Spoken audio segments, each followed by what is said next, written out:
Presiden Prabowo Subianto, dengan gestur khasnya yang tegas dan suara baritonnya yang selalu menggelegar, berdiri di podium Istana Negara sambil menatap lurus ke arah para menteri dan jurnalis yang sudah bersiap mencatat sejarah.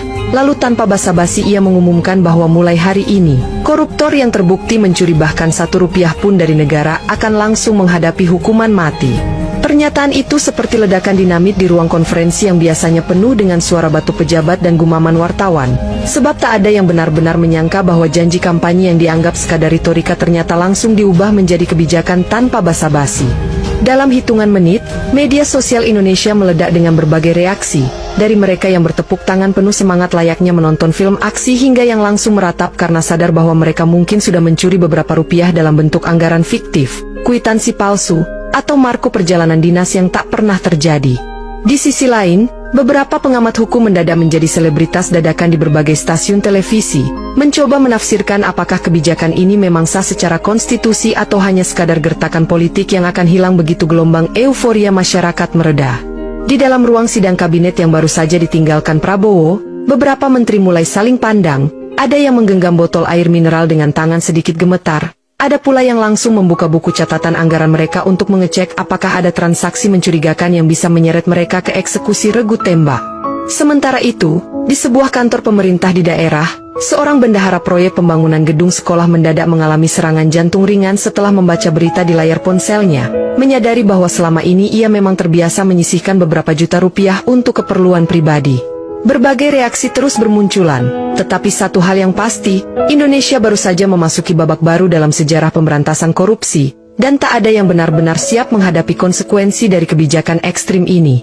Dengan kebijakan ini yang sudah resmi ditandatangani dalam bentuk peraturan pemerintah pengganti undang-undang, Perpu, Kejaksaan Agung dan Komisi Pemberantasan Korupsi, KPK, langsung menggelar rapat darurat, di mana suasananya lebih mirip persiapan operasi militer ketimbang pertemuan birokrasi biasa. Tim penyidik mulai mengacak-acak ribuan laporan anggaran yang selama ini terbengkalai, mencari setiap indikasi penyimpangan, dan yang paling menarik, mereka mulai dengan jumlah-jumlah kecil, transaksi ganjil yang biasanya hanya dilewatkan karena dianggap tidak signifikan.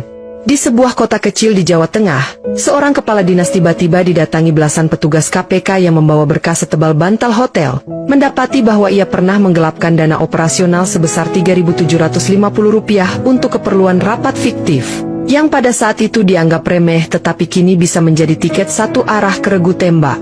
Media pun mulai menyoroti kasus-kasus absurd yang sebelumnya tak pernah terpikirkan sebagai kejahatan berat, seperti seorang pegawai negeri yang membeli tinta printer palsu dengan dana kantor, atau seorang pejabat kecamatan yang menggunakan mobil dinas untuk menghadiri pernikahan keponakannya di luar kota. Beberapa politisi senior yang dulu sering berbicara lantang soal transparansi dan reformasi kini justru mulai menurunkan intensitas mereka di media sosial. Mungkin sedang sibuk mencari cara untuk membersihkan jejak digital mereka dari transaksi mencurigakan yang dulu mereka anggap kecil. Beberapa kepala daerah mulai mengeluarkan edaran darurat kepada bawahannya agar berhenti menerima amplop dari pihak manapun. Tetapi di saat yang sama, mereka juga panik mencari solusi bagaimana caranya agar bisa mempertahankan gaya hidup mereka yang sudah terlalu nyaman dengan sistem lama. Dengan kecepatan luar biasa, ratusan laporan mulai masuk ke KPK setiap harinya. Sebagian dari laporan itu berasal dari masyarakat yang selama ini geram terhadap pejabat di daerah mereka. Tetapi sebagian besar lainnya datang dari para birokrat sendiri, yang lebih memilih mengorbankan kolega mereka demi mengamankan diri sendiri.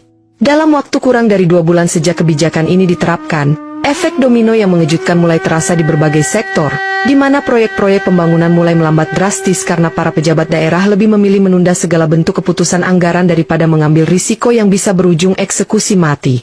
Di beberapa kementerian, para pejabat tingkat menengah yang biasanya begitu aktif menandatangani berbagai dokumen anggaran kini berubah menjadi sekelompok manusia super hati-hati yang membaca setiap baris laporan dengan kecemasan berlebihan, menyebabkan birokrasi yang sudah lambat menjadi lebih lambat lagi. Di salah satu kantor wali kota, seorang kepala bagian perencanaan proyek secara dramatis mengembalikan seluruh berkas yang berhubungan dengan pembangunan infrastruktur karena ia takut tanda tangannya bisa menjadi bukti kematian di kemudian hari.